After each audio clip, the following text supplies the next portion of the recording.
अस्सलाम वालेकुम students, lecture number 16 unit operation in food processing FTST 2102 का हमारा ये रिकॉर्डेड लेक्चर है। आज का जो लेक्चर है हमारा ये साइक्रोमेट्रिक चार्ट्स या ह्यूमिडिटी चार्ट्स का सेकंड पोर्शन है। आज हम बेसिकली देखेंगे कि किस तरीके से मुख्तलिफ किस्म की एयर वाटर मिक्सचर की प्रॉपर्टीज़ हैं जो कि हम साइक्रोमेट्रिक चार्ट से डिटरमिन कर सकते हैं। उसके साथ साथ ये जो प्रॉपर्टीज़ हैं, इन प्रॉपर्टीज़ को किस तरीके से आपने एक्चुअल साइक्रोमेट्रिक चार्ट पर आइडेंटिफाई करना है, ये भी हम आज के इस लेक्चर का हिस्सा है। जो इससे रेलिवेंट न्यूमेरिकल्स होंगे इंशाअल्लाह वो हमारे लेक्चर नंबर 17 यानी कि जो आपका फर्स्ट वीक ऑफ फरवरी होगा इंशाल्लाह, उस वीक के अंदर हम उसको कवर अप करेंगे।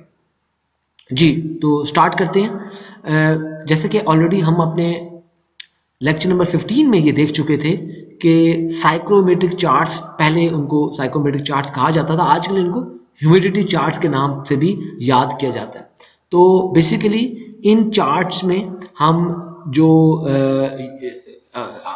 मोस्टली हम एयर वाटर मिक्सचर के ऊपर बात करेंगे, लेकिन ये आपके पास साइक्रोमेट्रिक चार्ट्स जो हैं डिफरेंट जो है गैस वेपर मिक्सचर्स के लिए अवेलेबल है, या आप इसको यूँ कहिए कि इसके अंदर basically for different composition different substances के लिए ये अवेलेबल है। हम जो मोस्टली यूज़ करेंगे, हम एक्चुअली सिर्फ यही यूज़ करेंगे एयर वाटर मिक्सचर के लिए, हम जो है इन चार्ट्स को देखेंगे। और ये जो चार्ट है ऑलरेडी हम लेक्चर नंबर 15 में देख चुके हैं कि ये डिफरेंट प्रेशर्स के ऊपर ये चार्ट अवेलेबल होते हैं। यानी कि अगर आपके पास एक ऐसा सिस्टम है कि जिस सिस्टम के दौरान अगर आप मिसाल के तौर पे फूड की प्रोसेसिंग कर रहे हैं और during the processing the pressure is changing, फिर ये चार्ट्स यूज़ नहीं कर सकते। तो इन चार्ट्स को यूज़ करने के लिए हमें ये पता होना चाहिए कि हमारा जो प्रेशर है उस वक्त वो सेम होना चाहिए। वो प्रेशर अगर कांस्टेंट रहेगा तो ही ये चार्ट एप्लीकेबल होंगे। उसके साथ साथ ये बिल्कुल दुरुस्त है कि एट डिफरेंट प्रेशर्स हमारे पास ये चार्ट्स अवेलेबल है। तो हम जो हमें हमारा प्रेशर अंडर कंसिडरेशन होगा उस प्रेशर का मखसूस चार्ट ही हम यूज़ करेंगे, क्योंकि आपके पास फूड इंडस्ट्री में मोस्टली जो हम जहाँ पर आपके पास एयर वाटर मिक्सचर्स इंपॉर्टेंट होते हैं स्टोरेज वगैरह के अंदर, रेफ्रिजरेशन के अंदर, या इसकी एट द इनिशियल जो आपके पास प्रोसेसिंग हो रही होती है, वहाँ पर आपके पास एटमॉस्फेरिक प्रेशर ही इंपॉर्टेंट होता है। तो हम जो है सिर्फ 1 एटमॉस्फेयर वाले साइक्रोमेट्रिक चार्ट को ही स्टडी करेंगे।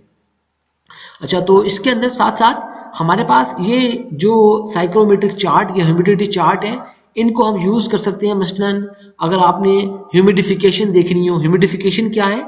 आपके पास कोई ड्राई एयर है और आप चाहते हैं कि इस ड्राई एयर के अंदर कोई मॉइस्चर एब्जॉर्ब करवा दें, इस एयर को ह्यूमिड बना दें, इस ड्राई एयर के अंदर थोड़ी सी ह्यूमिडिटी ऐड कर दें। मसलन आप कैसे ही काम करते हैं, आप घरों में देखिए कि मई का महीना होता है और बहुत सख्त गर्मी पड़ रही होती है, तो उस गर्मी में लोग एयर कूलर, जो आप लोग घरों में पानी वाले कूलर इस्तेमाल करते हैं, वो ये पानी पीने वाले नहीं, जो हम जिनसे हवा लेते हैं, तो वो क्या करते हैं बेसिकली, जो आपका पंखा होता है, वो पंखा आपको जो इम्पेलर बड़ी स्ट्रॉन्ग रोटेशन, बड़ी फास्ट वो रोटेट कर रहा होता है, तो आपको वो बड़ी ड्राई एयर प्रोवाइड करता है। तो आप उस एयर के साथ वाटर, पीछे से आप एक टैंक बनी होती है, टैंकी बनी होती है, वो वाटर आप स्प्रे कर रहे होते हैं ताकि वो जो एयर आपको पड़े, वो एयर के अंदर उस मॉइस्चर मिला हुआ, तो वो आपको जब वो ह्यूमिड एयर मिलती है तो आपको अच्छी ताजगी का एहसास होता है और आपको उस ड्राई एयर से आपकी निजात मिल जाती है। लेकिन यही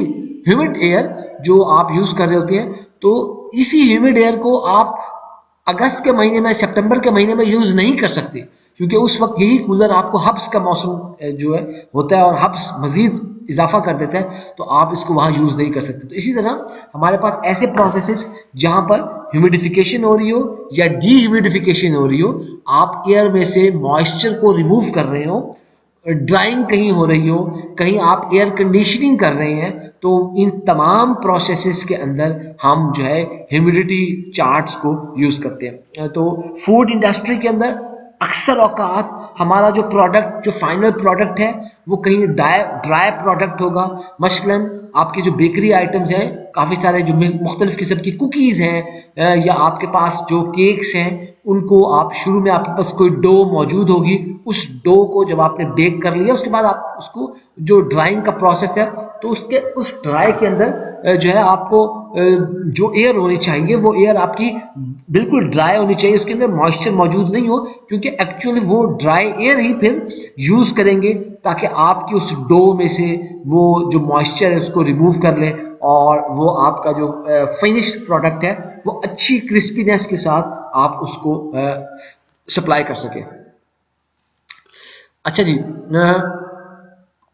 हम इन साइक्रोमेट्रिक चार्ट्स के अंदर अक्सर औकात हम एक ड्राई एयर की बात करेंगे, तो फॉर जस्ट इजीनेस अगर आप इसको पूरा लफ्ज लिखें तो भी ये बिल्कुल दुरुस्त होगा, तो हम सिर्फ अपनी आसानी के लिए हम ड्राई एयर के तौर पर हम DA, यानी कि DA stand, capital D stand for dry, capital A stand for air, तो हम एक कैपिटल DA की टर्म जो है उसको यूज करेंगे।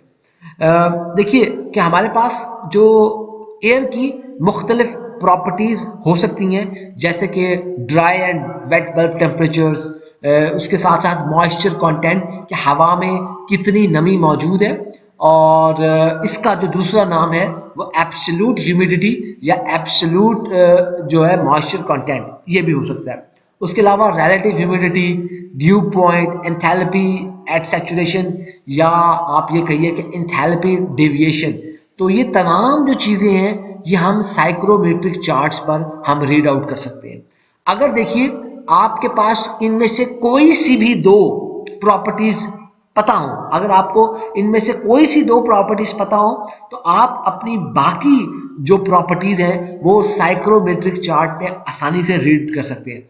इसमें सिर्फ एक एक्सेप्शन है, वो एक्सेप्शन ये है कि अगर आपके पास वेट बल्ब टेम्परेचर और आपको अगर जो है एंथैल्पी एट सैचुरेशन पता हो, तो फिर आप बाकी प्रॉपर्टीज फाइंड आउट नहीं कर सकते। उसकी वजह क्या है? उसकी वजह यह है कि जो एंथैल्पी एट सैचुरेशन है वो बेसिकली, और जो आपका ड्यूप जो एंथैल्पी एट सैचुरेशन, और साथ साथ हमारे पास एंथैल्पी एट सैचुरेशन के साथ साथ हम अगर ये देखिए कि हमारी जो वेट बल्ब टेम्परेचर्स की जो लाइनें हैं वो एक ही लाइन है, बेसिकली जो वेट बल्ब टेम्परेचर की लाइन है उसी को एक्सटेंड करती हैं, तो आपको एंथैल्पी एट सैचुरेशन मिल जाती है। तो इसी वजह से अगर आपके पास एंथैल्पी एट सैचुरेशन और आपके पास जो वेट बल्ब टेम्परेचर अगर आपको प्रोवाइड किया गया है, तो आप इस सवाल को हल नहीं कर सकते। तो इसलिए बेटा आपने जो है ज़रा थोड़ा सा देखना है, थोड़ा ख़ास ख्याल रखना है इस चीज़ का कि ये एक एक्सेप्शन के बजाय आपके पास अगर कोई सी और दो प्रॉपर्टीज मौजूद हैं, हम बाकी तमाम प्रॉपर्टीज को साइक्रोमेट्रिक चार्ट में से फाइंड आउट कर सकते हैं। तो ज़रा देखते हैं हम पहली चीज़ ड्राई बल्ब टेम्परेचर, और जो हम इसको अपने लेक्चर नंबर 15 में ऑलरेडी डिस्कस कर चुके हैं। ड्राई बल्ब जो टेम्परेचर होता है उसको लिखने के लिए जो उसकी नोटेशन है वो कैपिटल D और सबस्क्रिप्ट पे कैपिटल D कैपिटल B इस तरह लिखते हैं। ये आपके जो साइक्रोमेट्रिक चार्ट है उसके एक्स एक्सिस पर अवेलेबल होता है, और ये बड़ा ही ऑर्डिनरी नॉर्मल थर्मामीटर टेम्परेचर है जो किसी भी आम थर्मामीटर के जरिए आप मालूम कर सकते हैं। मसलन जैसे हम कभी आप कहते हैं कि यार इस वक्त इतना टेम्परेचर है, वो जो टेम्परेचर आपको बताया जा रहा होता है वो एक्चुअली ड्राई बल्ब टेम्परेचर ही होता है, क्योंकि आप जब अपने ऑर्डिनरी थर्मामीटर के बल्ब के ऊपर अगर आप कोई वेट विक, कोई आप उसको पास वेट कॉटन की विक बनाकर उसको आप जो है उसको रैप कर देती हैं, तो फिर आपको वो जो टेम्परेचर मिलता है वो वेट बल्ब टेम्परेचर होता है। लेकिन अगर वो नहीं टेम्परेचर, आप नॉर्मल को टेम्परेचर नोट कर रहे हैं, तो वो ड्राई बल्ब टेम्परेचर है। बहुत सिंपल है ड्राई बल्ब टेम्परेचर। मसलन आप अगर देखिए हमारे पास ये साइक्रोमेट्रिक चार्ट है, और इस साइक्रोमेट्रिक चार्ट में अगर आप गौर करें तो हमारे पास ये 1 एटमॉस्फेयर के ऊपर हमारे पास ये चार्ट हमारे पास अवेलेबल है, और इस चार्ट में हमारे पास ये एक्स एक्सिस के ऊपर हमारे पास ये ड्राई बल्ब टेम्परेचर होता है। तो मैं क्या करूंगा, अगर मेरे पास कोई लेट से आपको 20 डिग्री सी अगर कहा जाए कि भाई वेट बल्ब टेम्परेचर, तो आप एक वर्टिकल लाइन 20 के ऊपर, ये वर्टिकल लाइन आप इसे ऊपर की तरफ खींच देंगे जहां तक भी जाती है। आप मकसद कहने का ये होता है कि आपके पास एक वेट बल्ब टेम्परेचर होगा या कोई और चीज होगी, आप उसको इंटरसेक्शन पॉइंट आपने डिटरमिन करना होता है। अभी हम देखते हैं, तो आपने जस्ट उसको ऊपर की तरफ व्यू लेके जाए तो वो आपकी जो लाइन है, ये जो लाइनें हैं ये ड्राई बल्ब टेम्परेचर की लाइनें हैं। ये जो इस तरह की एक्स एक्सिस से वर्टिकली ऊपर की तरफ ये जो लाइनें उठ रही हैं, ये ड्राई बल्ब टेम्परेचर की लाइनें हैं। तो लेट से अगर मैं ये चाहता हूं कि कोई ड्राई बल्ब टेम्परेचर मैंने देखना है, लेट से कि मैंने थर्मामीटर पे देखा कि मेरे पास ड्राई बल्ब टेम्परेचर आ रहा है 25 डिग्री सी। अच्छा, अब क्या करूं? तो मैंने देखा कि ये एक्स एक्सिस के ऊपर लिखा होता है यहाँ पे ड्राई बल्ब टेम्परेचर, ये 5, 15, 20, 25, ओके नो प्रॉब्लम, ये है जो 25। और मैं इसको 25 डिग्री को डिटरमिन करने के लिए, तो मैं अब यहाँ से पेंसिल खोलता हूँ और 25 डिग्री ये है मेरे पास। तो मैंने इसको इस तरह सीधी वर्टिकल लाइन मैंने ड्रॉ कर दी। या आप जब काम करेंगे या आप पेंसिल से काम करेंगे, कोई स्केल यूज करेंगे, आप उस पर ये काम करेंगे और पेंसिल और फुट की मदद से सीधी एक लाइन लगाएंगे। ये 25 की आप एक लाइन लंबी खींच दी। उसके बाद क्या होगा कि आपके पास एक जो भी दूसरी कोई वैल्यू होगी, उसका कोई पॉइंट होगा, तो वो पॉइंट से आपको एक पॉइंट ऑफ इंटरसेक्शन, इस लाइन के ऊपर कोई पॉइंट ऑफ इंटरसेक्शन आ जाएगा। तो वो जो पॉइंट ऑफ इंटरसेक्शन आ जाएगा, उस पॉइंट को फिर आप फर्दर यूज करेंगे अपनी दूसरी प्रॉपर्टीज को फाइंड आउट करने के लिए। जी, जो हमारे पास दूसरी इंपॉर्टेंट प्रॉपर्टी है फॉर एयर वाटर मिक्सचर्स, वो आपके पास वेट बल्ब टेम्परेचर है। वेट बल्ब टेम्परेचर हम अपने लेक्चर नंबर 15 में भी बहुत डिटेल से डिस्कस कर चुके हैं। तो जरा इसको हम देखते हैं कि साइक्रोमेट्रिक चार्ट से वेट बल्ब टेम्परेचर किस तरह फाइंड आउट किया जाता है। तो जो वेट बल्ब टेम्परेचर है, इसको लिखने के लिए कैपिटल टी और उसके बाद सबस्क्रिप्ट में कैपिटल डब्ल्यू, कैपिटल बी। तो जो वेट बल्ब टेम्परेचर होता है बेसिकली, ये अभी मैं दिखाता हूं आपको, ये हमारे पास एक 100% रिलेटिव ह्यूमिडिटी वाली, यानी कि ये आप ये कहिए कि एक सैचुरेशन कर्व के ऊपर ये साइक्रोमेट्रिक चार्ट पर ये टेम्परेचर अवेलेबल होता है। और इसको फाइंड आउट करने का तरीका हम डिटेल से लेक्चर नंबर 15 में स्टडी कर चुके हैं कि किस तरीके से आप किसी ऑर्डिनरी थर्मामीटर के बल्ब के ऊपर अगर आप कोई वेट मॉइस्ट विक अगर आप उसको रैप कर देते हैं और उसके बाद जब एयर आपकी उस वेट विक से टकराती है, तो फिर क्या होता है कि जो आपके पास उस वेट विक के अंदर एनर्जी जो आपके पास मौजूद होगी या वाटर मॉलिक्यूल्स मौजूद होंगे, वो इवेपोरेट होना शुरू हो जाएंगे। और जब वो इवेपोरेट होना शुरू हो जाएंगे, तो वो अपने साथ थोड़ी थोड़ी जो एनर्जी होगी वो जो होगी वो भी लेके चले जाएंगे, जिसकी वजह से आपके बल्ब के अंदर, विक के अंदर मॉइस्चर भी कम हो जाएगा और उसका टेम्परेचर भी गिर जाएगा।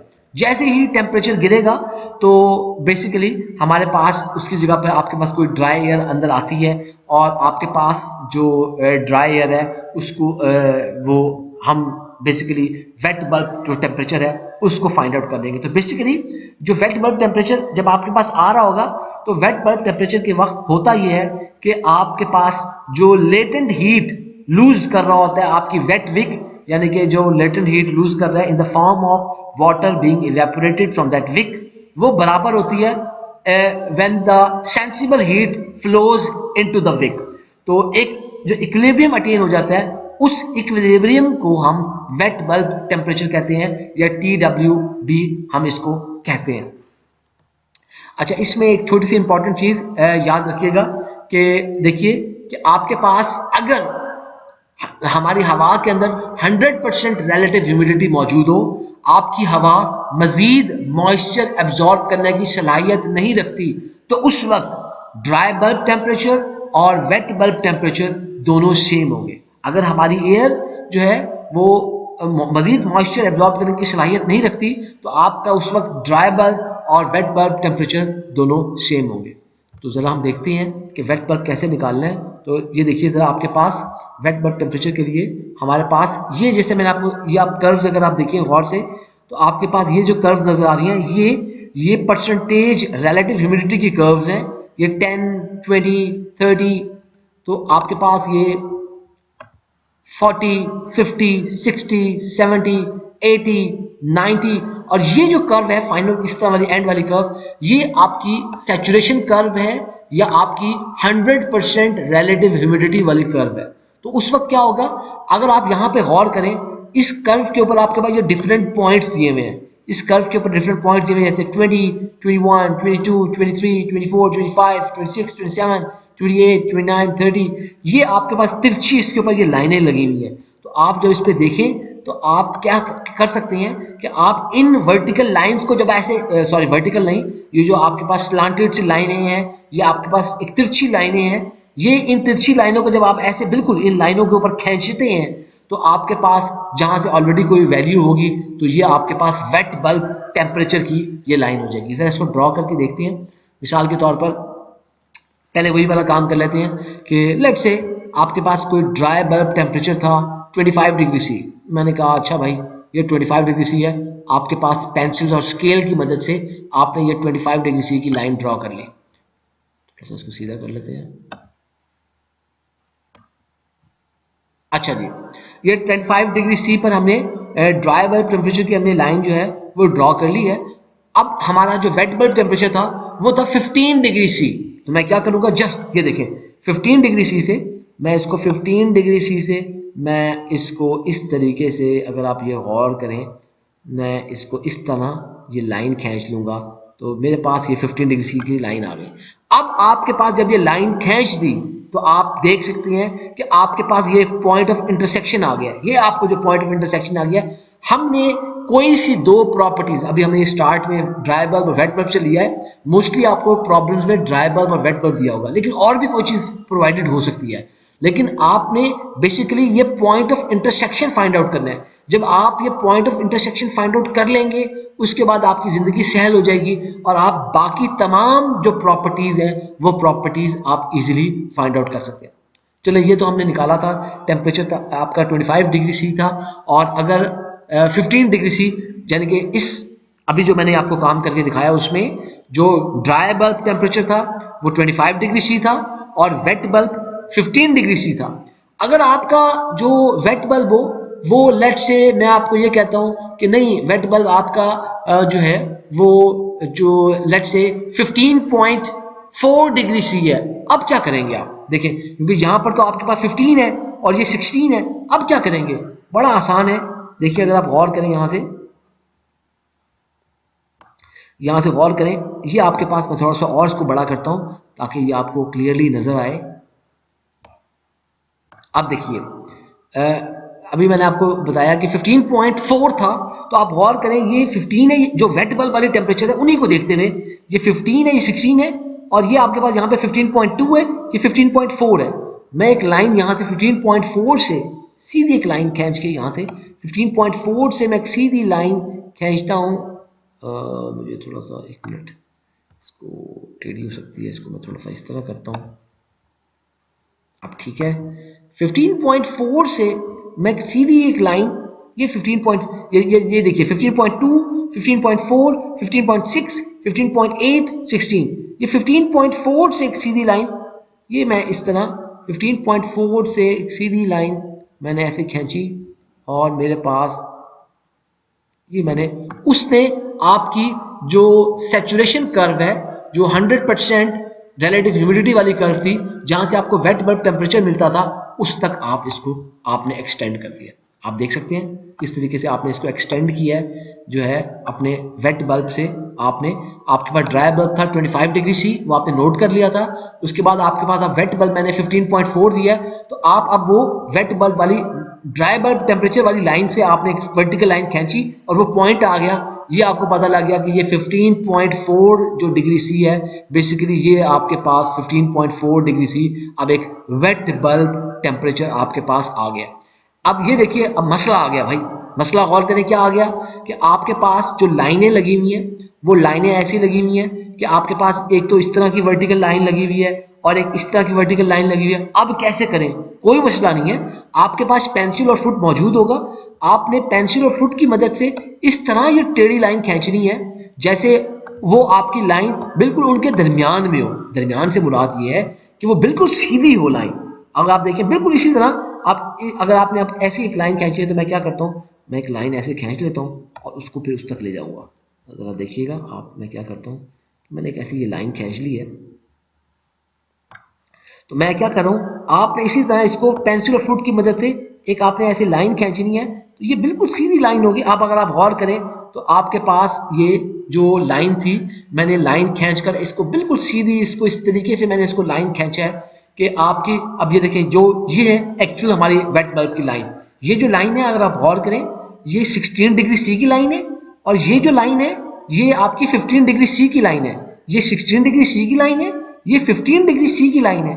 तो मैंने क्या किया कि अब आपके पास 15.4 था, तो 15.4 को मैंने ड्राई बल्ब के नीचे से मैंने फाइंड आउट करके उसको वर्टिकल ऊपर ले गया, 100% सैचुरेशन वाली कर्व पे ले जाकर मैंने उसको जो पॉइंट डिटरमिन कर लिया, ये 15.4 है, और वहां से मैंने इस तरह एक तिरछी लाइन, वो parallel to, because 15.4 is between 15 and 16 degree C, मैंने उसको एक बिल्कुल तिरछी इस तरह की लाइन खींची कि वो आपकी 15 और 16 डिग्री सी के बिल्कुल दरमियान में है। तो जब आपने ये लाइन खींच दी, मकसद आपका था point of intersection find out करना, मैंने ये point of intersection find out कर लिया। आप देख सकते हैं आपकी जिंदगी आसान हो जाएगी, जस्ट आपने point of intersection find out करना है। जब आपने ये point of intersection find out कर लिया, अब आप देखिए ये पॉइंट ऑफ इंटरसेक्शन है। इसके बाद अगर आप इस पॉइंट ऑफ इंटरसेक्शन के साथ इधर देखते हैं, हम मैं एक खींचता हूं एक लाइन। अभी आप लोगों ने ये पॉइंट ऑफ इंटरसेक्शन देख लिया। इस पॉइंट ऑफ इंटरसेक्शन से बिल्कुल मैं एक हॉरिजॉन्टल, एक पैरेलल, एक हॉरिजॉन्टल लाइन में अगर खींच देता हूं, जैसे ये देखें, मैंने इस पॉइंट ऑफ इंटरसेक्शन से राइट साइड की तरफ, यानी कि ये आपके राइट साइड की तरफ मैंने एक लाइन खींच दी, तो ये आपके पास जो मैंने ये लाइन खींच दी, बिल्कुल आपके जो आपका पॉइंट ऑफ इंटरसेक्शन है, उस पॉइंट ऑफ इंटरसेक्शन से मैंने जो एक राइट साइड पर मैंने ये एक लाइन खींच दी है। तो ये लाइन जिस पॉइंट पर टच करती है, जहां पर, वो आपका मॉइस्चर कंटेंट या एब्सोल्यूट मॉइस्चर कंटेंट है। कैसे भला? मैंने इस लाइन को ऐसे हॉरिजॉन्टली, उसको मैंने बिल्कुल हॉरिजॉन्टली मैंने इसको खींच दिया। तो वो आपके पास, अगर आप इसको रीड करें, ये 0.006 और ये 0.007 है। तो इसका मकसद है कि पॉइंट एक जो छोटी डिवीजन है, थोड़ा बड़ा कर लेता हूं आपको ताकि क्लियरली थोड़ा सा नजर भी आए कि हो क्या रहा है। हमने जो पॉइंट ऑफ इंटरसेक्शन था उससे जो लाइन फाइंड आउट की है, तो आपके पास ये देखिए, आपके पास यहाँ पर, इसको जरा गौर कीजिए, तो क्या हो रहा है आपके पास यहाँ पर, ये 0.006 है, और ये जो दरमियान में है आपके पास, ये 0.062, 0.064, 0.066, 0.068, 0.007। तो आपकी जो एब्सोल्यूट ह्यूमिडिटी की जो वैल्यू है, वो इन 0.008 और 0.068 और 0.007 के दरमियान में है। तो इसका मकसद है आपकी जो वैल्यू है वो 0.00685 आपकी जो है 0.0069 आपकी वैल्यू होगी। यहाँ पे हमारी इसके दरमियान में है, तो 0.0069 इज योर एब्सोल्यूट ह्यूमिडिटी। तो उसको हम कह सकते हैं कि वो आपकी एब्सोल्यूट ह्यूमिडिटी इतनी हो जाएगी। तो अगर आप इसी एब्सोल्यूट ह्यूमिडिटी को आपने देखा है, इसी एब्सोल्यूट ह्यूमिडिटी के साथ अगर आप बिल्कुल इसी तरह एब्सोल्यूट ह्यूमिडिटी के साथ जो आपने निकाल लिया है, तो मैं इसको थोड़ा सा बड़ा करता हूं ताकि इजीली आपको नजर भी आए। जो आपने निकाल लिया है, तो अब अगर मैं एक बिल्कुल opposite to the absolute humidity, यानी कि उल्टे हाथ पर, एक मिनट, मैं अगर उल्टे हाथ पर एक लाइन खींचता हूं, उल्टे हाथ पे ऐसे मैं लाइन मैं भी खींच के दिखाता हूं, जिससे मैं अपनी लाइन बना रहा हूं ताकि ना उसको लगाया जा सके। अच्छा, एब्सोल्यूट ह्यूमिडिटी के बिल्कुल ऑपोजिट साइड पर, यानी कि ये आपकी लाइन जो थी आपने एब्सोल्यूट ह्यूमिडिटी के लगा ली थी फाइंड आउट करने के, बिल्कुल पॉइंट ऑफ इंटरसेक्शन से ऑपोजिट, यानी कि लेफ्ट साइड के ऊपर मैं एक पॉइंट ऑफ इंटरसेक्शन से एक सीधी लाइन लगाता हूं। तो ये देखिए, आपने सीधी लाइन लगाई, तो आपने जब वो सीधी लाइन लगाई, एक बिल्कुल आपने सीधी लाइन मैंने ड्रॉ कर ली, ये आपके पास एब्सोल्यूट ह्यूमिडिटी आ गई थी। और यहां से एब्सोल्यूट ह्यूमिडिटी के बाद मैंने क्या किया कि उसको एक सीधी लाइन उसके opposite to the absolute humidity मैंने खींच दी। उसने आपकी जो जिस जगह पर टच किया है, यानी कि एब्सोल्यूट ह्यूमिडिटी जो आप सॉरी सैचुरेशन कर्व को या 100% रिलेटिव ह्यूमिडिटी वाले कर्व को जहां टच किया है, वहां से आप बिल्कुल इस तरह, इसको भी ऐसा करते हैं, इसको भी मैं ऐसे ड्रॉ कर लेता हूं, एक सेकेंड में भी देखते हैं। अब देखें, इसको आपने जहां तक इसको टच किया, उसने जहां पे कट किया है, तो कट करने के लिए वहां से भी आप एक बिल्कुल इसी तरह एक वर्टिकल लाइन, बिल्कुल वर्टिकल लाइन उससे सीधी आप उसको एक्स एक्सिस की तरफ ड्रॉ कर लेंगे। जब आपने ये वर्टिकल लाइन आपने बिल्कुल एक्स एक्सिस पे आपने ड्रॉ कर ली, ये वर्टिकल लाइन, तो एक सेकेंड जरा से देखते हैं।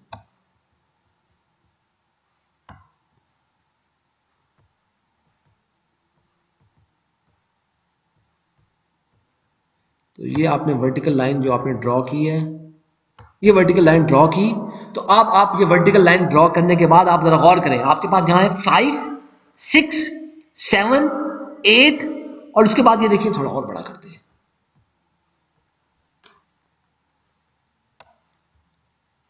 ये देखिए आपके पास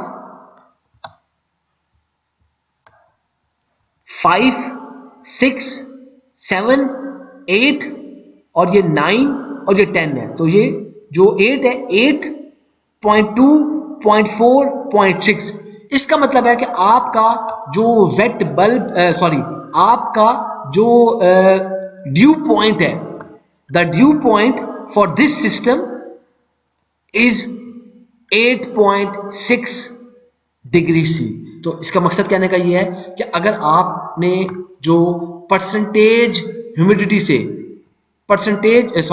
एब्सोल्यूट ह्यूमिडिटी से, दोबारा सुनिएगा, एब्सोल्यूट ह्यूमिडिटी से या एब्सोल्यूट मॉइस्चर कंटेंट से ऑपोजिट डायरेक्शन में लेफ्ट हैंड, यानी कि अपने पॉइंट ऑफ इंटरसेक्शन से लेफ्ट हैंड साइड पर अगर आप कोई सीधी एक हॉरिजॉन्टल एक लाइन खींचते हैं और वो लाइन आपकी जब आपके सैचुरेशन कर्व के ऊपर या आपकी परसेंटेज 100% रिलेटिव ह्यूमिडिटी वाले कर्व को टच करती है, तो वहां से जब आप इस तरह का एक पॉइंट लगाते हैं, आप इसको अगर आप सीधा करके आप उसको पॉइंट बनाते हैं, आप उस पॉइंट से उस पॉइंट ऑफ इंटरसेक्शन को से आप वर्टिकल एक लाइन ड्रॉ करते हैं, तो आपके पास यहां पर भी जो टेम्परेचर आएगा उस टेम्परेचर को हम कहेंगे ड्यू पॉइंट। और ये ड्यू पॉइंट रीड कर लेंगे, यानी कि 6, 7, 8, 8.6 हमने आया था, हमने इसको यहां से फाइंड आउट कर लेंगे।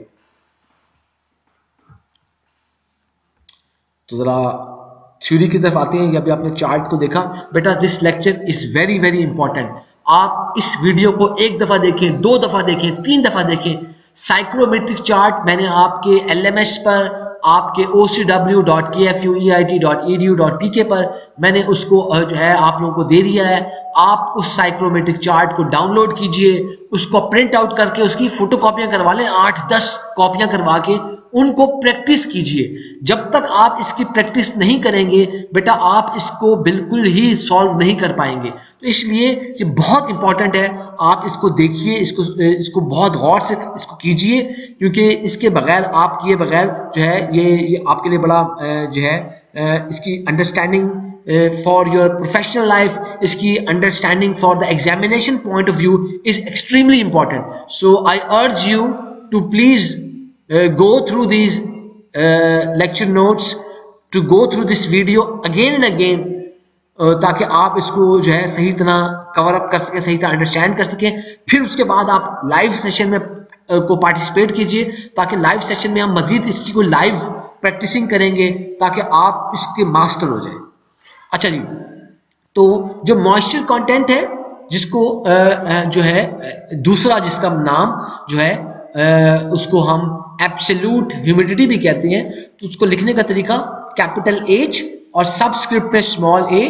तो बेसिकली जो मॉइस्चर कंटेंट है, it is the amount of moisture present in air, यानी कि आपकी जो हवा है उसके अंदर कितनी नमी मौजूद है, कितना वाटर एज अ वेपर मौजूद है। तो वो जो अमाउंट होगी, वो जो वाटर वेपर की अमाउंट होगी, उसको हम कहते हैं मॉइस्चर कंटेंट।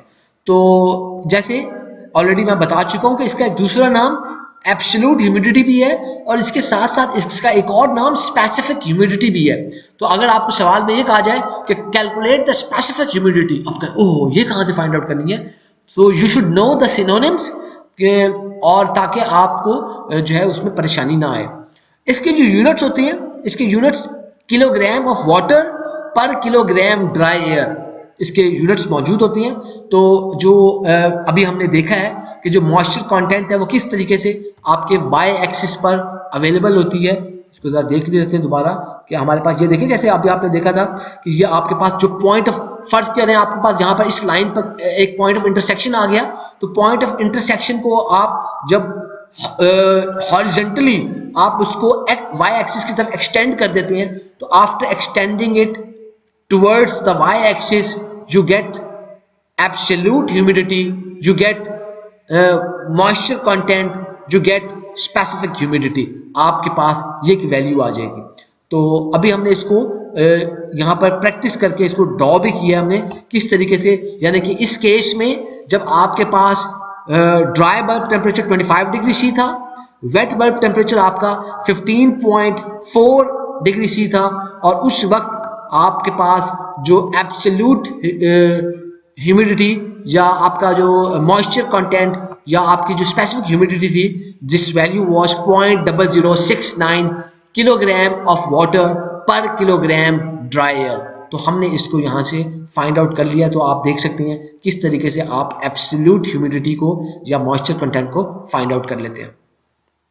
अच्छा जी, तो जरा एक चीज याद रखिएगा कि हमारे पास जब मॉइस्चर आपकी किसी ड्राई एयर के अंदर ऐड होता है, तो फिर हम कहते हैं कि अब आपके पास ह्यूमिड एयर आ गई है, कोई वेट एयर आ गई है, तो कोई मॉइस्ट एयर आ गई है, तो हम इन टर्म्स को यूज करते हैं। तो अगर आप गौर करें तो जैसे लेट्स से कि अगर आपके पास कहीं मैंने यहाँ पे दिया हुआ है कि अगर आपके पास फॉर एग्जांपल जो है आप इस वैल्यू से जो हमारे यहाँ पर एब्सोल्यूट ह्यूमिडिटी की या मॉइस्चर कंटेंट की वैल्यू होती है, उस वैल्यू से आप जो वाटर मौजूद है एयर के अंदर उसकी मैस फ्रैक्शन भी निकाल सकते हैं। मैस फ्रैक्शन क्या होती है?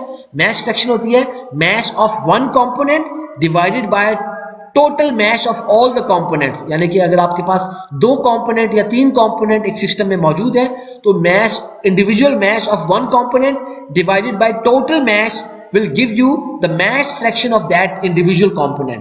तो अगर आपके पास देखिए कोई ह्यूमिड एयर है, तो ह्यूमिड एयर के अंदर वाटर वेपर्स भी मौजूद होंगे और उसके अंदर ड्राई एयर भी मौजूद होगी। तो अब आपके पास उसका टोटल कोई उस ह्यूमिड एयर का कोई मैस हो सकता है। तो अब एब्सोल्यूट ह्यूमिडिटी से आपको मॉइस्चर कंटेंट से आपके पास उस की एक वैल्यू आ जाएगी।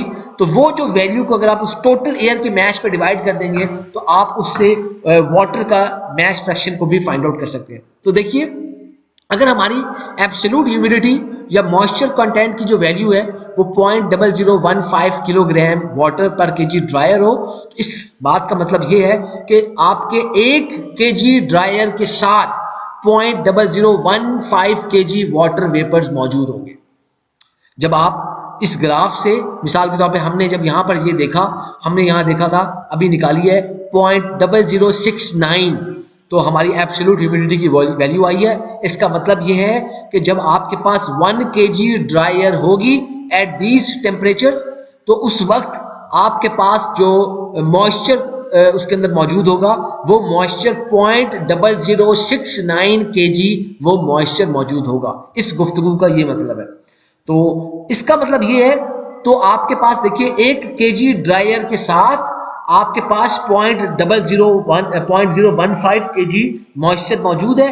तो टोटल आपकी जो गीली एयर है, जो वेट एयर है, जो ह्यूमिड एयर है, उसका मॉइस्चर क्या हो जाएगा?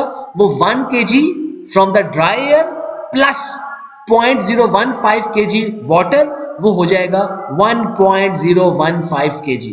तो अगर आप उससे जो है मैस फ्रैक्शन निकालनी चाहें, तो मैस फ्रैक्शन क्या होती है? Mess of one component divided by total mess. तो अगर हम इससे वाटर की मैस फ्रैक्शन निकालना चाहें, तो वो होगी mass of the water vapours present in the humid air divided by the total mass of the humid air.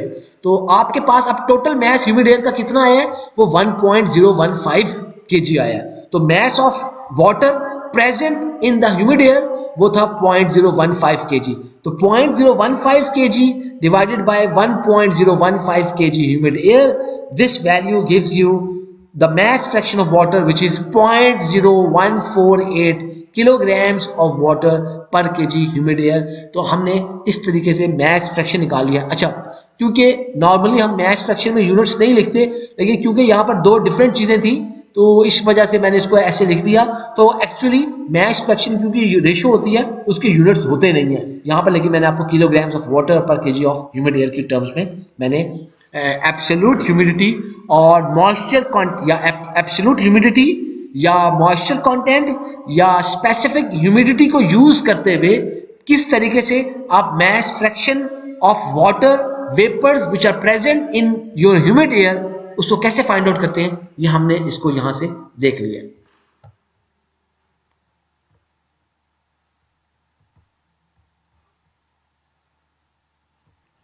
अच्छा जी स्टूडेंट्स, आगे बढ़ते हैं जी। तो जो नेक्स्ट हमने प्रॉपर्टी देखनी है वो प्रॉपर्टी हमारी रिलेटिव ह्यूमिडिटी है, या जिसका दूसरा नाम परसेंटेज रिलेटिव ह्यूमिडिटी भी है। तो बेसिकली जो रिलेटिव ह्यूमिडिटी होती है ये रेशियो होती है आपके पास जो एयर में मॉइस्चर मौजूद है to the moisture that can be absorb into the air. मसलन इसको दोबारा समझिए, बेसिकली आपके पास जो परसेंटेज रिलेटिव ह्यूमिडिटी है ये एक रेशियो है उस मॉइस्चर की जो कि आपकी एयर में मौजूद है डिवाइडेड बाय वो मॉइस्चर जो कि आपकी एयर के अंदर एब्जॉर्ब हो सकता है। मसलन अगर आपको कोई परसेंटेज रिलेटिव ह्यूमिडिटी की कोई वैल्यू देते हैं 20%, इसका मतलब ये है कि आपकी एयर के अंदर 20% मॉइस्चर मौजूद है, और अगर आप ये कहें कि उसके अंदर 80% मजीद मॉइस्चर ऐड हो सकता है। अगर आपको ये कहा जाए कि आपकी परसेंटेज रिलेटिव ह्यूमिडिटी 60% है, तो इसका मकसद ये है उसके अंदर 60% मॉइस्चर मौजूद है और उसके अंदर 40% मजीद मॉइस्चर एब्जॉर्ब करने की सलाहियत मौजूद है। अगर 100% रिलेटिव ह्यूमिडिटी है तो उस वक्त उस मॉइस्चर के उस एयर के अंदर मजीद मॉइस्चर एब्जॉर्ब करने की कोई सलाहियत नहीं है। और याद रखिएगा, at 100% relative humidity the dry bulb temperatures and wet bulb temperatures are same. तो इसका मकसद है जो आपका ड्राई बल्ब टेम्परेचर होगा वही आपका वेट बल्ब टेम्परेचर भी होगा। तो हमारे पास साइक्रोमेट्रिक चार्ट पर डिफरेंट ह्यूमिडिटी की कर्व्स मौजूद होती हैं, तो उसके अंदर एक स्पेशल कर्व आपके पास जो जिसको हम सैचुरेशन कर्व कहते हैं, जहां से आप वेट बल्ब टेम्परेचर लेते हैं, वो कर्व बेसिकली आपकी जो है 100% रिलेटिव ह्यूमिडिटी की कर्व उसको कहा जाता है। तो देखिए हमारे पास जब आप 100% रिलेटिव ह्यूमिडिटी के कर्व से आगे जाते हैं, इसका मकसद आप उसके अंदर मजीद तो मॉइस्चर ऐड कर ही नहीं सकते, इसीलिए हमारे पास 100% रिलेटिव ह्यूमिडिटी से ज्यादा जो कर्व्स होती हैं वो मौजूद नहीं होती। जरा देखते हैं, ये देखिए आपके पास यहाँ पे ये 10%, ये 20%, ये इस तरह की जो कर्व्स हैं, ये 30%, ये 40%, ये 50%, ये 60%, ये 70, ये 80, 10, 20, 30, 40, 50, 60, 70, 80, 90 और ये 100%। तो 100% जो आपकी जिसको हम वेट बल्ब या सैचुरेशन टेम्परेचर वाली जो कर्व है, बेसिकली वही कर्व आपकी जो कर्व है वो relative humidity, percentage relative humidity या रिलेटिव ह्यूमिडिटी की कर्व भी है ये कर्व। जरा इसको ड्रॉ भी करके देख लेते हैं। हमारे पास देखिए हमारे पास यह पॉइंट ऑफ इंटरसेक्शन आया था, तो पॉइंट ऑफ इंटरसेक्शन थे, इसका मकसद यह है कि आप देखिए कि हमारे पास अब क्योंकि जो अभी हमने निकाला था पॉइंट ऑफ इंटरसेक्शन, क्योंकि इस केस में हम ऑलरेडी निकाल चुके हैं, हमारा जो पॉइंट ऑफ इंटरसेक्शन था वो इस तरह थोड़ा सा बिल्कुल इन दो कर्व के दरमियान में, अगर गौर कीजिए 30% वाली कर्व के दरमियान में, ये 30% वाली कर्व के दरमियान में और 40% वाली कर्व के दरमियान में है। इसका मकसद है इसकी वैल्यू 30 और 40 के दरमियान में होगी। 30 से थोड़ा ज्यादा आगे है, 40 से कम है, जिसका मकसद है इसकी 35 से ऊपर ही होगी। लेकिन एग्जैक्ट वैल्यू निकालने का इसका क्या तरीका है वो इंशाल्लाह हमारे नेक्स्ट जो लेक्चर है उस लेक्चर का ये पार्ट होगा जिसमें हम इसको डायरेक्ट एग्जैक्टली भी देखेंगे कि किस तरीके से आप इस पॉइंट के ऊपर वैल्यू बताएंगे कि 38 पॉइंट समथिंग है, ये क्या है। लेकिन अभी आप समझ लीजिए कि अगर आपके पास लेट से कि पॉइंट ऑफ इंटरसेक्शन यहां आ जाता तो बहुत फौरन आप कह देते कि ये 20% आपकी रिलेटिव ह्यूमिडिटी है। लेकिन अनफॉर्चुनेटली क्योंकि जो हमारा पॉइंट ऑफ इंटरसेक्शन आया है वो point of intersection between two different curves आया है, तो इस पॉइंट को इलैबोरेट करने के लिए, इस पॉइंट को क्लियरली बताने के लिए हमें जो है लीनियर इंटरपोलेशन यूज करनी पड़ती है। तो उसकी डिटेल में मत जाइए, वो आपके स्कोप में इस स्टेज पर मैं उसको कहूँगा कि वो नहीं है, लेकिन आप अगर उसमें से निकालना चाहें तो हम बहुत आसानी से निकाल सकते हैं। तो हम इसके अंदर बेसिकली करेंगे क्या कि पेंसिल और फुट की मदद से ये यहाँ से लेकर यहाँ तक, ये जो आपके पास दो लाइनें आ रही हैं, यहाँ से दो कर्व्स जहाँ पे कट रहे हैं, यहाँ से लेकर यहाँ तक आप इन दोनों वैल्यूज को आपस में काट देंगे, लाइन को मेजर कर देंगे और लाइन को फुट्टे से नापने के बाद आप ये बता देंगे कि अगर यहाँ से लेकर यहाँ तक 3 सेंटीमीटर है और 3 सेंटीमीटर का मतलब 10% है, तो यहाँ से लेकर यहाँ तक 2 सेंटीमीटर का मतलब क्या होगा, तो उसकी रेशो से हम इसको निकाल लेंगे। तो इसका जो एग्जैक्ट हम जो तरीका है इंशाल्लाह उसको अपने नेक्स्ट लेक्चर के अंदर वो हमारा हिस्सा होगा जब हम इसका एक्चुअल न्यूमेरिकल करेंगे, तो उस वक्त हम इसको मजीद इसको डिस्कस करेंगे। अच्छा जी, ड्यू पॉइंट जो है इसको लिखने का तरीका कैपिटल डी, कैपिटल टी और सबस्क्रिप्ट पे छोटा डी और छोटा पी। तो बेसिकली देखिए आपका जो ड्यू पॉइंट है, ड्यू पॉइंट ये वो टेम्परेचर है कि जहां पर हवा में मौजूद जो मॉइस्चर है वो कतरों की शक्ल में, यानी कि देखिए आपके हवा में जो मॉइस्चर मौजूद होता है, this moisture is also in the form of gas, in the form of vapours, in just like air. आप इस मॉइस्चर को देख नहीं सकते, आपको तो हवा नजर आ रही है, हवा में वो जो नमी मौजूद है उसको आप क्लियरली आइडेंटिफाई नहीं कर सकते, उसको आप नहीं देख सकते। तो इसीलिए हमारे पास जो ड्यू पॉइंट होगा ये वो टेम्परेचर होगा जिस टेम्परेचर पर हवा में मौजूद नमी कंडेंस होकर कतरों की फॉर्म में जो है वो गिरना शुरू हो जाए, कतरे बनना शुरू हो जाए, तो वो ये टेम्परेचर को हम ड्यू पॉइंट कहते हैं। कैसे पता चलता है, देखिए होता क्या है कि आपके पास कभी कभार आप जब सुबह उठते हैं घास पे जाएं तो आपको घास पर शबनम पड़ी हुई मिलती है, तो वो औस पड़ी हुई मिलती है। तो ये जो आपकी औस या जो शबनम है ये हमारे पास बेसिकली ये वो ड्यू है। ये जो ड्यू आपको मिलती है ये हुआ क्या है, आपकी हवा में नमी मौजूद थी, आपके हवा में मॉइस्चर मौजूद था। हुआ क्या कि रात के दौरान जब टेम्परेचर कम होना शुरू हुआ तो टेम्परेचर कम होते होते इतना टेम्परेचर कम हो गया कि वो आपके ड्यू एयर की ड्यू पॉइंट तक पहुंच गया। तो जब आपकी एयर के वो ड्यू पॉइंट तक पहुंच जाता है तो उस वक्त एयर में मौजूद मॉइस्चर जो है वो कंडेंस होना शुरू हो जाता है, और कंडेंस होकर आपके पास वो जो मॉइस्चर है वो आपको जब मॉइस्चर कंडेंस होना शुरू होता है तो कंडेंस होने के बाद वो कतरों की सूरत में आपको मिलता है, तो उसको हम जो है ड्यू पॉइंट कहते हैं। तो अगर आप गौर करें यहां पर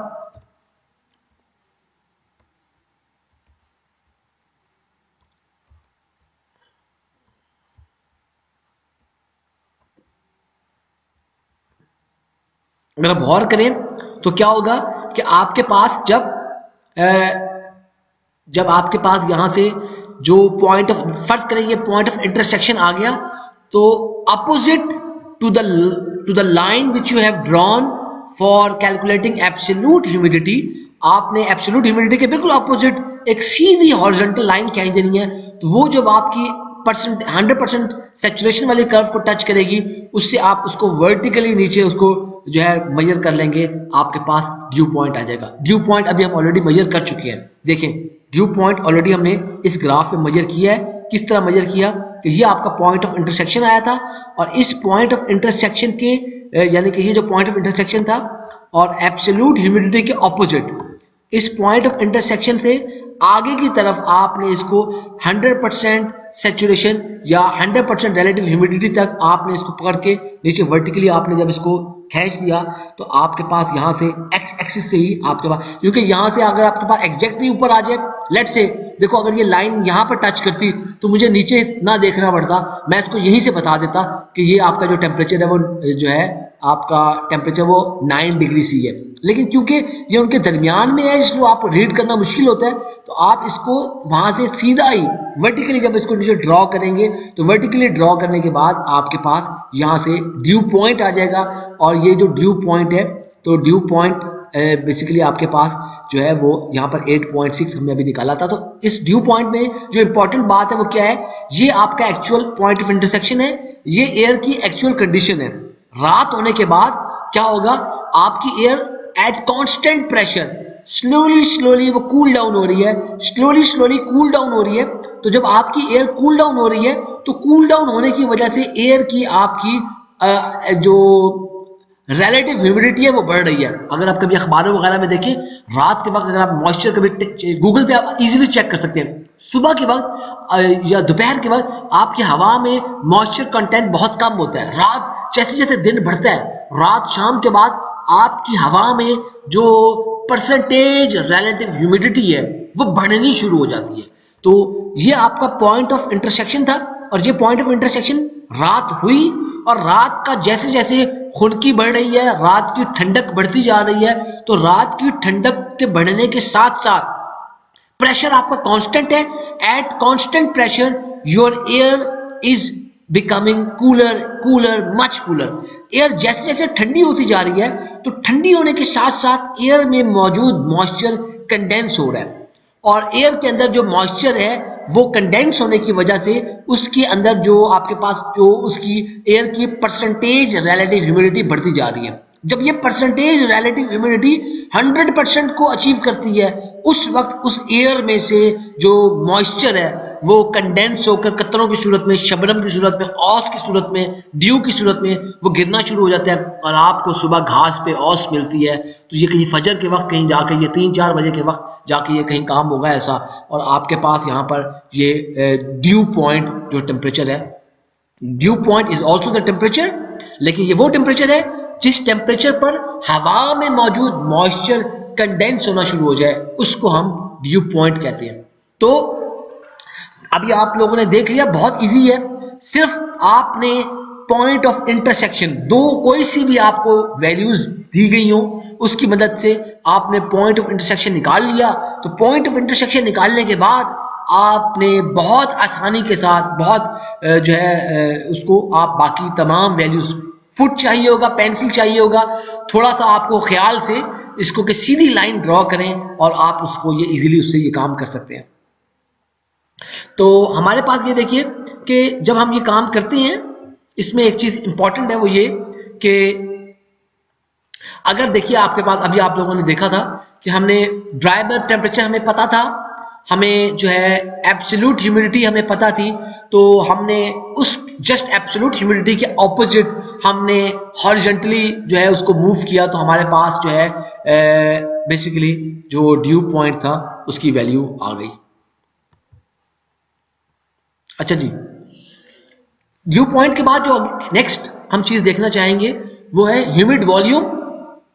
जो ह्यूमिड वॉल्यूम है इसका दूसरा नाम इसको स्पेसिफिक ह्यूमिड वॉल्यूम भी कहते हैं, स्पेसिफिक ह्यूमिड वॉल्यूम भी कहते हैं। है क्या चीज ये, देखिए आपके पास इसको आप कैपिटल V सबस्क्रिप्ट H और उसके ऊपर ये ऐसे हैट डाला हुआ है, इस तरह आप इसको लिखते हैं ह्यूमिड वॉल्यूम। तो बेसिकली जो ह्यूमिड वॉल्यूम है ये हमारे पास जो मॉइस्ट एयर या ह्यूमिड एयर है, ये बेसिकली उस एयर का जो आपके पास ये जो आपकी ह्यूमिड एयर है उसका ये वो वॉल्यूम है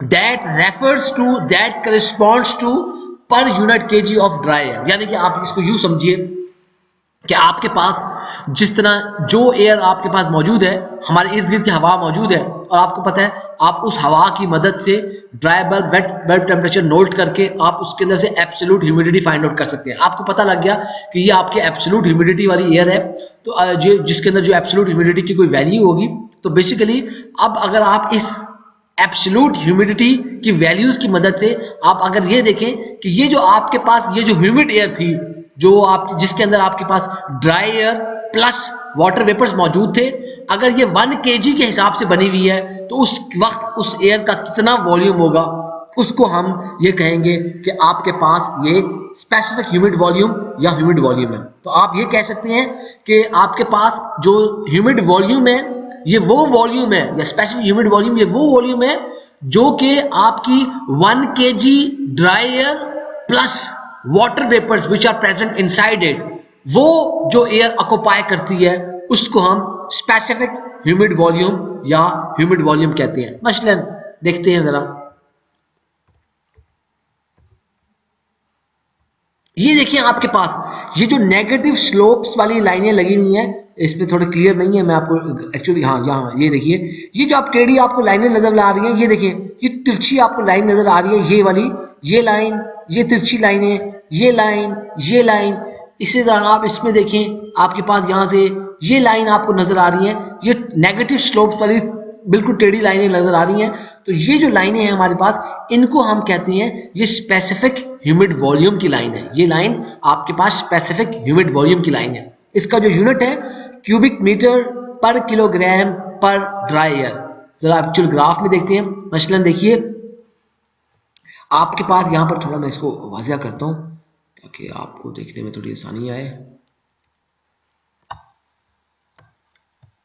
अगर आप गौर करें यहां पर आपके पास यहां पर ये लाइन लगी हुई नजर आ रही है 0.75, ये नेगेटिव स्लोप्स की ये लाइनें हैं। इसी तरह ये आपके पास 0.80 की लाइन थी, इसी तरह आपके पास यहाँ पर लाइन है 0.85 की लाइन है। अब हमारा जो पॉइंट ऑफ इंटरसेक्शन आया है वो इसमें इससे भी आ गया है, ये पॉइंट ऑफ इंटरसेक्शन हमारा यहाँ पर है। और ये देखिए ये 0.90 की लाइन है, और ये लाइन देख लेते हैं कितने की लाइन है। ये लाइन है आपके पास 0.95 की लाइन, सॉरी 0.9 की लाइन है, और 0.85 की लाइन है हमारे पास। थोड़ा छोटा करते हैं इसको, थोड़ा क्लियरली हो। अच्छा देखिए हमारा जो पॉइंट ऑफ इंटरसेक्शन आया था वो हमारा पॉइंट ऑफ इंटरसेक्शन यहाँ पे कहीं हमने अभी निकाला है डिफरेंट करके, ये पॉइंट ऑफ इंटरसेक्शन निकाल लिया था। तो जो पॉइंट ऑफ इंटरसेक्शन हमारा आया है, तो ये पॉइंट ऑफ इंटरसेक्शन से आपके पास यहाँ पर अगर आप देखें तो ये 0.85 और यहाँ पर 0.90, तो आपके 0.85 और 0.90 के दरमियान में आपका ये पॉइंट ऑफ इंटरसेक्शन है। तो इसका मकसद ये है कि आपकी ये जो एयर है, on the given conditions this air must have a specific humid volume between 0.85 and 0.90। अगर आप गौर करें तो आप देख सकते हैं कि 0.85 के करीब करीब है, तो लिहाजा मैं इसको कहूंगा हो सकता है 0.855 या 0.86 इस तरह की वैल्यू मुझे करीब लगती है। और एग्जैक्टली इसको कैसे फाइंड आउट करेंगे, बिल्कुल इसी तरह इसके लिए हम लीनियर इंटरपोलेशन यूज करते हैं। तो क्या करेंगे, मैं इस लाइन को फुट्टे की मदद से यहां से लेकर इस पॉइंट से लेकर इस पॉइंट तक मेजर कर लूंगा। मैं फुट्टे की मदद से इस लाइन को यहां से लेकर यहां तक मैं मेजर कर लूंगा, और मैं ये कहूंगा कि फुट्टे से मेजर करने के बाद अगर यहां से लेकर यहां तक लेट्स से आपके पास 10 सेंटीमीटर बनती हैं, तो 10 सेंटीमीटर जो है वो बराबर है 0.05 के। तो 1 सेंटीमीटर किसके बराबर होगा, 1 सेंटीमीटर बराबर होगा 0.05 डिवाइडेड बाय 10, यानी कि 0.005 के बराबर होगा। और अगर यहाँ पर यहाँ आपके पास ये 1 सेंटीमीटर है, तो इसका मकसद है कि ये आपके पास जो लेंथ आ गई है, ये इस पॉइंट की वैल्यू आ गई है 0.005।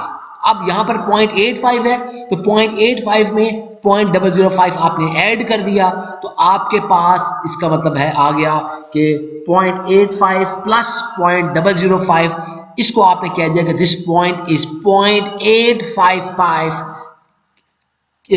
Cubic metres per kg dry air. दोबारा सुनिए, बहुत इंपॉर्टेंट बात है।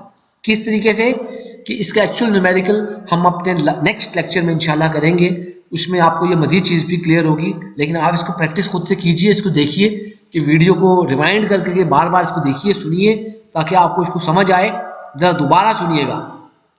आपने क्या किया, ये पॉइंट ऑफ इंटरसेक्शन आ गया, ये पॉइंट ऑफ इंटरसेक्शन इन दो नेगेटिव स्लोप्स वाली लाइनों के दरमियान में, या इन दो आपकी स्पेसिफिक ह्यूमिड वॉल्यूम्स वाली लाइनों के दरमियान में। तो आप क्या करेंगे, यहां से लेकर यहां तक स्पेसिफिक ह्यूमिड वॉल्यूम आपने की जो लाइन आई है, इसको फुट्टे की मदद से यहां से लेकर यहां तक इस लाइन को मेजर कर लेंगे।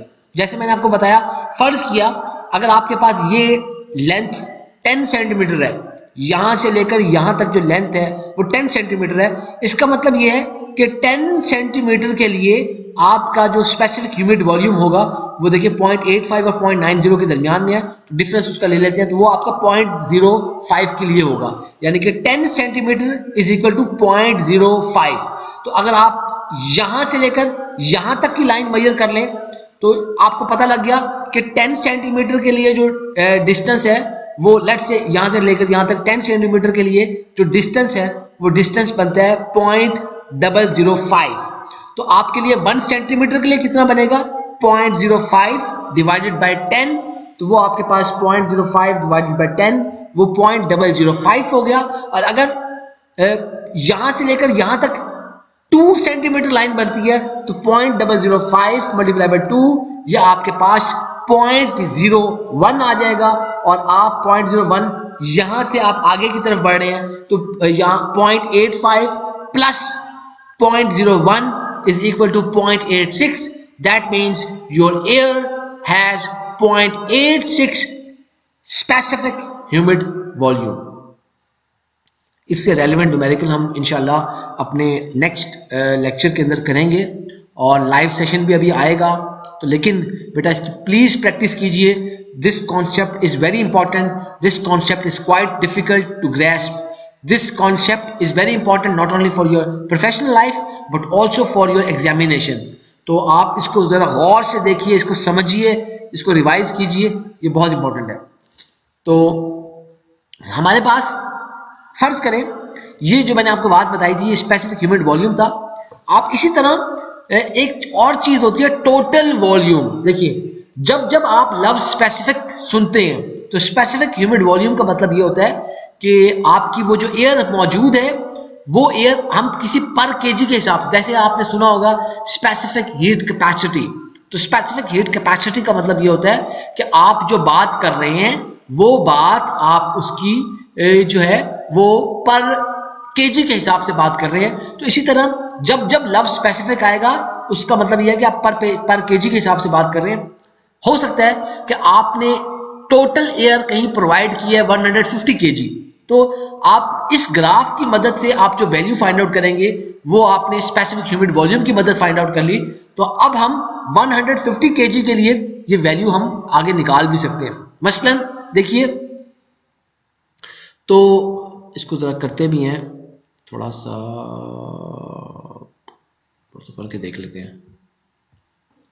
अच्छा जी एक सेकेंड।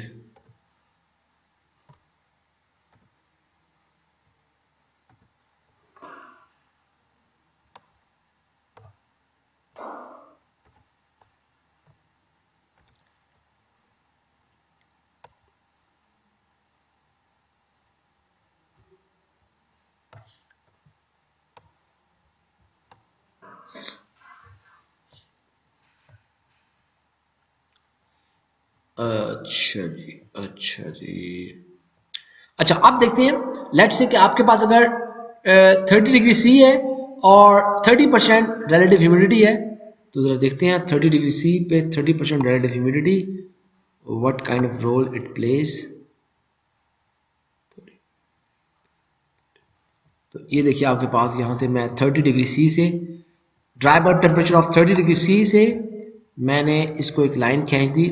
तो आपके पास जो रिलेटिव ह्यूमिडिटी की जो थी वो लाइन आपके पास थी यहाँ से 30% आपके पास यहाँ पे ये कोई लाइन आई थी, और इस 30% की जो लाइन आपके पास यहाँ से पॉइंट ऑफ इंटरसेक्शन, यानी कि now you have this point of intersection, this is the point of intersection. आप अगर यहाँ से कोई एब्सोल्यूट ह्यूमिडिटी फाइंड आउट करना चाहते हैं we can easily find it. मैंने क्या किया, एब्सोल्यूट ह्यूमिडिटी को फाइंड करने के लिए once I have this point of intersection which is this point of intersection, ये मैंने जो पॉइंट ऑफ इंटरसेक्शन इसको मैंने फाइंड आउट कर लिया। तो from this point of intersection मेरे पास from this point of intersection now I have the absolute humidity value. और आपने जब एब्सोल्यूट ह्यूमिडिटी की वैल्यू निकाल ली तो इसी तरह आप यहां से लेकर यहां तक आपने जब इसको एब्सोल्यूट ह्यूमिडिटी की वैल्यू निकाल ली तो आप ये कह सकते हैं कि आपने इसको यहां से लेकर इस पॉइंट से लेकर, इसको मैं बना लेता हूं थोड़ा सा,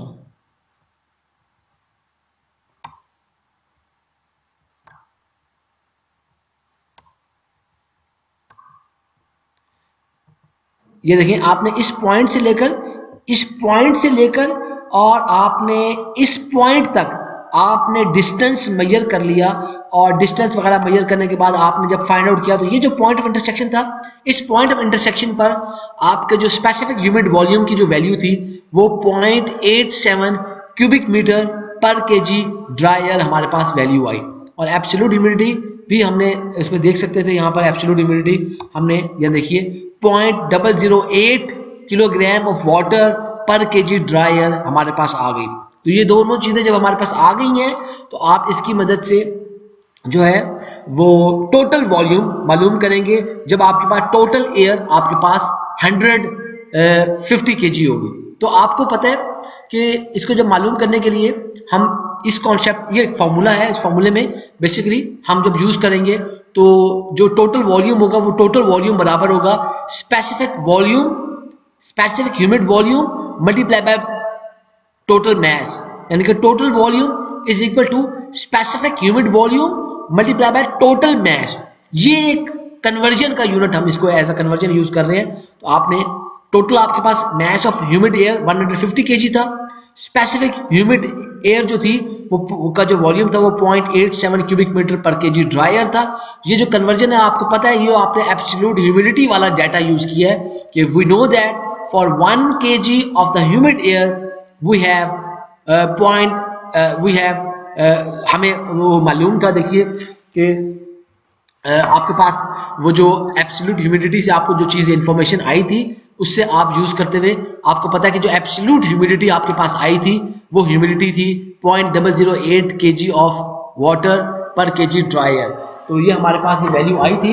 इस वैल्यू को अगर हम गौर से देखें तो हमें ये पता चला था इस वैल्यू को देखने के बाद कि आपके पास अगर आपके पास 1 kg ड्रायर हो तो उसके अंदर जो वाटर मौजूद होगा वो 0.008 kg होगा। तो टोटल वेट एयर या टोटल ह्यूमिड एयर कितनी हो जाएगी 1.008 kg। तो आपके पास kg ऑफ ह्यूमिड एयर कितना हो जाएगा 1.008 kg, और kg ऑफ ड्रायर कितना हो जाएगा वो 1 kg। तो आपने kg ऑफ ह्यूमिड एयर से कट गया, kg ऑफ ड्रायर से कट गया। So the total volume for 150 kg of the humid air is 129 cubic meter। तो इस तरीके से आप इसके अंदर से हम ये मालूम कर सकते हैं। बस इसमें जो इम्पोर्टेंट पॉइंट था वो इम्पोर्टेंट पॉइंट यही था कि आपके पास जब आपने एब्सोल्यूट ह्यूमिडिटी या स्पेसिफिक ह्यूमिडिटी या मॉइस्चर कंटेंट आपने फाइंड आउट कर लिया तो आप उसके अंदर टोटल वो जो मैश आपका ह्यूमिड एयर का होगा वो 1 kg of the dry air plus the kgs of the water vapors present in that dry air। तो 1 plus 0.008 is equal to 1.008 kg। अच्छा जी, उसके बाद हमारी जो चीज है इसमें देखनी वो है स्पेसिफिक एंथैल्पी। बहुत आसान है स्पेसिफिक एंथैल्पी। तो बेसिकली जो स्पेसिफिक एंथैल्पी है this is the energy of the air. तो आपने जो स्पेसिफिक एंथैल्पी है, आपने जब वेट बल्ब आपने टेम्परेचर फाइंड आउट कर लिया उसको एक्सटेंड कर देते हैं तो वो आपके पास स्पेसिफिक एंथैल्पी बन जाती है। मसलन जरा देखते हैं, जरा इसको देखते हैं। हमने अभी यहाँ पर ये जो किया था अभी इस सवाल में, अभी ये हमने देख रहे थे, यहाँ पर आप गौर करें तो ये आपका पॉइंट ऑफ इंटरसेक्शन आया।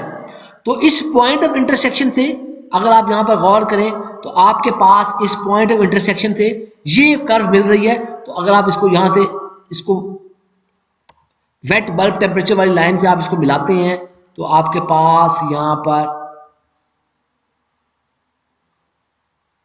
वेट बल्ब टेम्परेचर से मिलाने के बाद आपके पास यहां पर ये देखिए मिलाने के बाद ये 15, 16, 17, 18 that means your wet bulb temperature is 18 degree C. अब जरा गौर कीजिएगा 18 डिग्री सी आपका वेट बल्ब टेम्परेचर हो गया। अब आपके पास ये इस लाइन को अगर आप फर्दर एक्सटेंड करती हैं टुवर्ड्स दिस, आप जब इसको एक्सटेंड कर देते हैं फर्दर तो एक्सटेंड करने के बाद आपके पास ये मैंने इसको एक्सटेंड कर दिया। तो मेरे पास एक्सटेंड करने के बाद जो वैल्यू आई है ये टच किया जहां पर this value is the specific enthalpy. That means the enthalpy at saturation, the enthalpy of this air.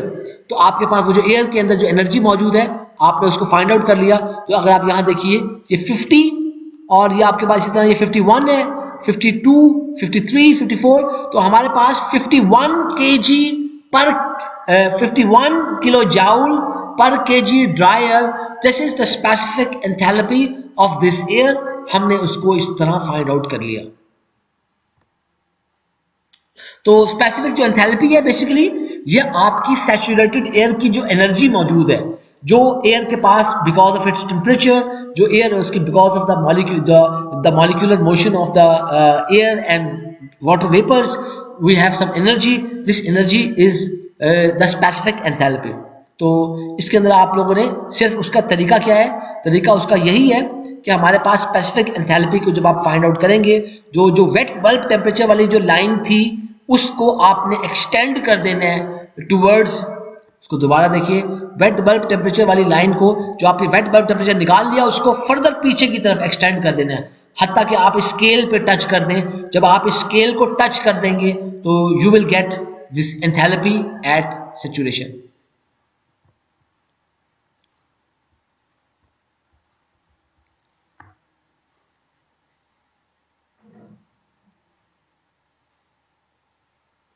तो इसके जरिए हम इसके साथ अभी हमने इसी तरह तरीका करके लेट्स से कि हम अगर जो है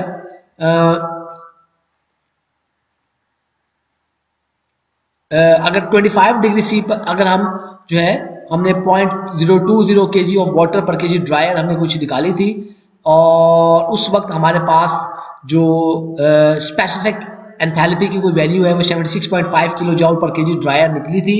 तो अगर हम ये मालूम करना चाहें कि 150 kg पर टोटल एंथैल्पी क्या होगी, बिल्कुल उसी तरह जिस तरह आपने देखा था कि आपके पास आपने टोटल वॉल्यूम निकाला है, टोटल वॉल्यूम निकाला है, उस अगर 150 kg आपके पास एयर थी तो इसी तरह आप 150 kg का टोटल एंथैल्पी की वैल्यू भी निकाल सकती हैं। तो उसके लिए आपका वही फॉर्मूला होगा टोटल एंथैल्पी के लिए, क्या कि mass multiply by specific enthalpy और जो उसके साथ कोई कन्वर्जन यूनिट। तो आपको पता है कि आपके पास 1 kg जो ह्यूमिड एयर है उसके अंदर जो इस केस में जो वॉल्यूम जो उसकी अंदर जो मॉइस्चर मौजूद था वो 0.0202 kg मौजूद था। इसका मकसद है कि टोटल ह्यूमिड एयर का मैस कितना हो गया 1 प्लस 0.0202, तो 1 plus 0.0202 is equal to 1.0202।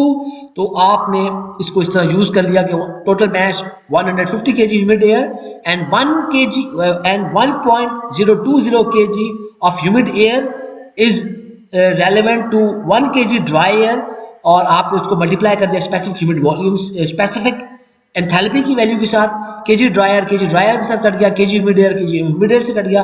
So the total enthalpy is now 11247.8 kilo joules.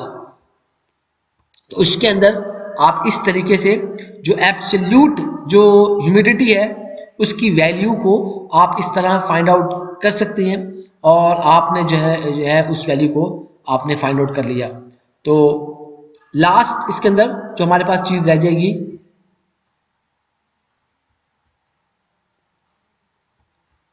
वो है जी एंथैल्पी डेविएशन। तो एंथैल्पी डेविएशन बेसिकली क्या है, जरा उसको देख लेते हैं हम। एंथैल्पी डेविएशन में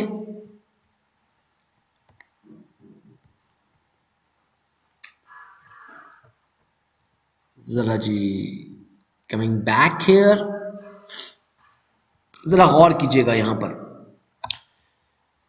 आपके पास यहां पर देखिए ये आपको रेड सी इस तरह की टेढ़ी आपको कर्व नजर आ रही है, ये देखें ये -0.05 -0.1 -0.2, ये कॉमा जो है कॉमा स्टैंड्स फॉर पॉइंट, तो -0.4 -0.6 -0.8 -1।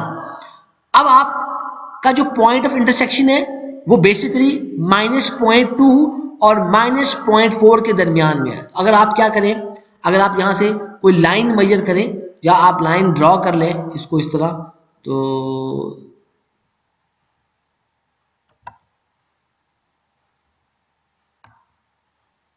अब अगर आप यहां से गौर करें तो आप इस लाइन को यहां से लेकर यहां तक अगर आप इसको मेजर करें तो जैसे आप लोगों ने इसके लिए अभी स्पेसिफिक ह्यूमिड वॉल्यूम के लिए काम किया था, तो क्योंकि ये बिल्कुल कर्व के ऊपर नहीं आया तो आप लीनियर इंटरपोलेशन यूज करेंगे। तो आप क्या करेंगे, पहले आप यहां से लेकर यहां तक लाइन फुटे से मेजर कर लेंगे, उसके बाद आप कहेंगे कि ये लेकर, क्योंकि ये 0.2 से 0.4 है, इसका मतलब ये है कि आपके पास यहां से लेकर यहां तक 0.2 डिफरेंस है, तो आपकी ये जो लाइन है इसका कितना होगा उसको आप रिलेट करके एग्जैक्टली आप मालूम कर लेंगे कि आपकी ये जो वैल्यू है उसके अंदर कितनी जो है वो डेविएशन आती है। जब ये आप ये वैल्यू डेविएशन की निकाल लेंगे तो निकालने के बाद आप ये जो स्पेसिफिक एंथैल्पी निकाली है उसमें से वो माइनस कर देंगे। मसलन देखिए, अगर आपके पास 35 डिग्री सी पर या 10% रिलेटिव ह्यूमिडिटी पर कोई एंथैल्पी डेविएशन -0.52 आती है, तो जो आपके पास जो वेट बल्ब टेम्परेचर है बेसिकली वो आपके पास जो है वो 45 किलो जाउल पर केजी ड्राई एयर था, और उसके वक्त आपने 45 किलो जाउल पर में से -0.52 निकाल दिया, तो आपकी जो एंथैल्पी डेविएशन है वो, तो एक्चुअल जो एंथैल्पी है वो आपके पास after deviation the actual enthalpy will be 44.48। इसका मतलब ये है, आप जब enthalpy at saturation find out कर लेते हैं, if you have determine the specific enthalpy, then you should determine the enthalpy deviation, then subtract this deviation from the enthalpy at saturation। specific enthalpy की वैल्यू में से enthalpy at deviation की value को minus कर दें, और उसके बाद उसको total mass of the air और वो जो ह्यूमिडिटी जो 1 kg ड्राई एयर और जो kgs ऑफ ह्यूमिड एयर की जो रिलेशनशिप है उसके साथ मल्टीप्लाई कर दें, you will get the total enthalpies. तो ये बेटा साइक्रोमेट्रिक चार्ट में आपने देख सके हैं। ये इसको हम इस चार्ट को देखें तो आप दोबारा मैं समराइज कर रहा हूं। एक्स एक्सिस पर हमारे पास यहाँ पर ड्राई बल्ब टेम्परेचर है, उसके बाद यहाँ पर आपको ये जो नेगेटिव स्लोप्स नजर आ रही हैं, टेढ़ी लाइनें, ये स्पेसिफिक ह्यूमिड वॉल्यूम की लाइनें हैं। आपके पास यहाँ पर वाई एक्सिस पर एब्सोल्यूट मॉइस्चर कंटेंट या एब्सोल्यूट मॉइस्चर कंटेंट के साथ साथ हमारे पास यहाँ पर ये एब्सोल्यूट ह्यूमिडिटी या स्पेसिफिक ह्यूमिडिटी, ये जो कर्व्स हैं इन कर्व्स को हम रिलेटिव ह्यूमिडिटी कहती हैं।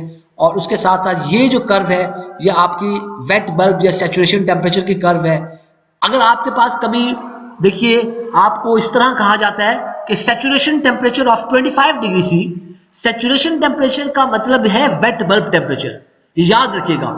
तो अगर आपके पास कुछ नहीं लिखा हुआ, that means this is the dry bulb temperature. If nothing is mentioned, just the temperature is given, that means the dry bulb temperature. लेकिन अगर आपके पास साथ में ये मेंशन है कि वेट बल्ब टेम्परेचर, तो वो वेट बल्ब होगा। अगर साथ में ये मेंशन है कि this is the saturation temperature, या आपको ये लिखा जाए कि saturation temperature of 25 degree C, that means you must determine, you must look for 25 degree C wet bulb temperature. Different names हैं। तो हमारे पास ये जो इससे जो आपके एंथैल्पी से आप फर्दर एक्सटेंड कर लें टुवर्ड्स लेफ्ट हैंड साइड, तो आपके पास ये एंथैल्पी एट सैचुरेशन आ जाती है। तो हमने जब ड्राई बल्ब टेम्परेचर डिटरमिन करना हो तो एक्स एक्सिस से वर्टिकली ऊपर की तरफ जाएं, ड्राई बल्ब टेम्परेचर आ जाएगा। हमने एंथैल्पी निकालनी हो एट सैचुरेशन, तो आप इस तरीके से नेगेटिव जो आपके पास जो वेट बल्ब निकल आए, तो वेट बल्ब वाली लाइन को आगे की तरफ एक्सटेंड कर दें, तो you will get enthalpy at saturation. उसके बाद आपने एब्सोल्यूट मॉइस्चर कंटेंट निकालना हो, एब्सोल्यूट ह्यूमिडिटी निकालनी हो, स्पेसिफिक ह्यूमिडिटी निकालनी हो, तो जो पॉइंट ऑफ इंटरसेक्शन से राइट हैंड साइड की तरफ बढ़ जाएं, मॉइस्चर कंटेंट आ जाएगा। उसके बाद ये जो कर्व है 10, 20, 30, 40, इस कर्व को ये आपके पास जहां से रिलेटिव ह्यूमिडिटी आ जाएगी, याद रखिएगा 20% relative humidity means the air has 20% moisture and the air can contain 80% of moisture. यानी कि आपकी 20% रिलेटिव ह्यूमिडिटी का मतलब ये होगा कि 20% उसके अंदर मॉइस्चर मौजूद है और 80% मजीद मॉइस्चर एब्जॉर्ब करने की सलाहियत है। इसी तरह स्पेसिफिक ह्यूमिड वॉल्यूम निकालने हैं, तो आप यहाँ पर ये नेगेटिव जो स्लोप्स हैं आपके पास, उन नेगेटिव स्लोप्स की मदद से आप स्पेसिफिक ह्यूमिड वॉल्यूम भी आप इस तरह उसको निकाल सकते हैं। तो ये आपको एक समराइज किया गया कि डिफरेंट जो कर्व्स हैं वो दिखाई गई हैं। Dry bulb temperature, specific humid volume, relative humidity, ये वेट बल्ब और एंथैल्पी एट सैचुरेशन, और ये आपके पास जो है एब्सोल्यूट मॉइस्चर कंटेंट और आप जब मॉइस्चर कंटेंट से इधर आते हैं तो यहां से आपको ड्यू पॉइंट भी मिलता है।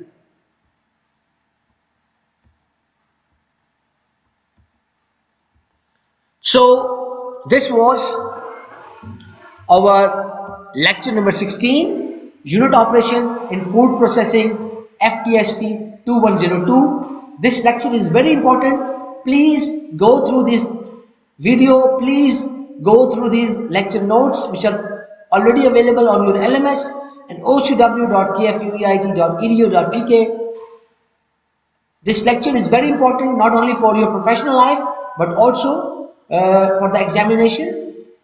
तो एग्जामिनेशन के पॉइंट ऑफ व्यू से बेटा इसको अच्छी तरह कीजिए, और if you have any question you can always write me email और you can always contact me via WhatsApp. The best way to communicate is when you attend the live session.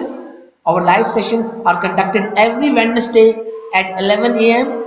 So इंशाल्लाह जी आपसे बुध वाले दिन 11:20 में मुलाकात होगी। अल्लाह हाफिज।